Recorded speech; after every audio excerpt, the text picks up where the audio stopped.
Sa aking pagtanda, unawain mo sana ako at pagpasensyahan. Kapag dala ng kalabuan ng mata, ay nakabasag ako ng pinggan o nakatapon ng sabaw sa pagkainan.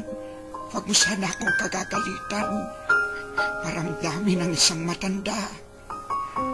Naawa ko sa sarili ko sa tuwing sinisigawan mo ako. Kapag mahina na ang tenga ko at hindi ko maintindihan ang sinasabi mo, huwag mo naman sana akong sabihang bingi. Pakiulit na lang ang sinabi mo, pakisulat mo na lang. Pasensya ka na, anak. Matanda na talaga ako. Kapag mahina na ang tuhod ko, pagtiyagaan mo sana akong tulungang tumayo. Katulad ng pag-alalay ko sa iyo nung nag-aaral ka pa lamang lumakad. Pagpasensyahan mo na sana ako. Kung ako man ay nagiging makulit at paulit-ulit na parang sirang plaka, basta pakinggan mo na lang ako. Huwag mo sana akong pagtatawanan o pagsasawaang pakinggan. Natatandaan mo pa ba, anak, nung bata ka pa? Kapag gusto mo ng lobo, ay paulit-ulit mong sasabihin yon.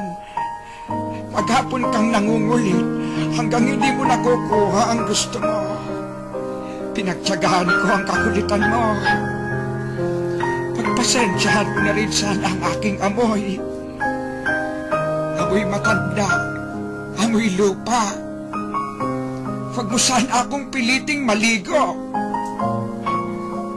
Mahina na ang katawan ko. Madaling magkasakit kapag nalamigan. Kaya wag mo sana akong pandirihan.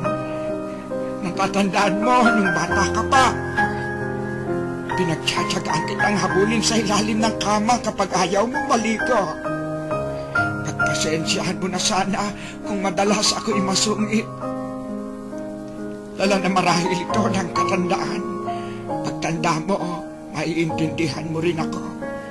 Kapag may konti kang panahon, magkwentuhan naman tayo.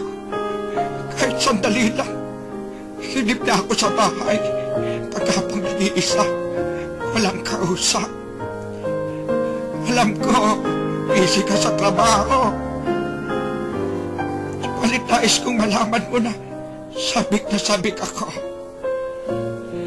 Makakwentuhan ka kahit alam kong hindi ka interesado sa mga kwento ko. Natatandaan mo, anak, nung bata ka pa. Pinagtsagaan kong pakinggan at intindihin ang pautal-utal mong kwento tungkol sa iyong teddy bear.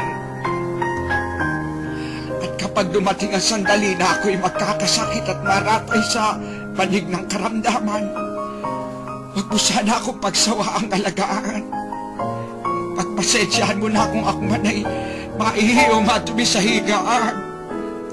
Pagtsagaan mo sana akong alagaan sa mga huling sandali ng aking buhay. Total, di naman ako magtatagal. Kapag dumating ang sandali ng aking pagpanaw, hawakan mo sana ang aking kamay. At bigyan mo ako ng lakas sa loob na harapin ang kamatayan. At huwag ka mag-alala. Kapag harap ko na ang Diyos na lumikha, ibubulong ko sa Kanya na pagpalain ka sana. Dahil naging mapagmahal ka sa iyong ama't ina.